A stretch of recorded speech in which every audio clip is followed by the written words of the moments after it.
வணக்கம். உதகை நகராட்சிக்கு உட்பட்ட 12வது வார்டு பகுதியில் 200க்கும் மேற்பட்ட குடும்பங்கள் குடியிருந்து வருகின்றனர்.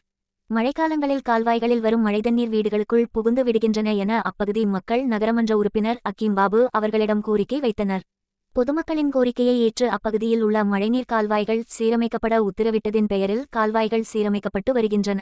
அப்பகுதி மக்கள் நகரமன்ற உறுப்பினருக்கு நன்றிகளையும் பாராட்டுகளையும் தெரிவித்தனர்.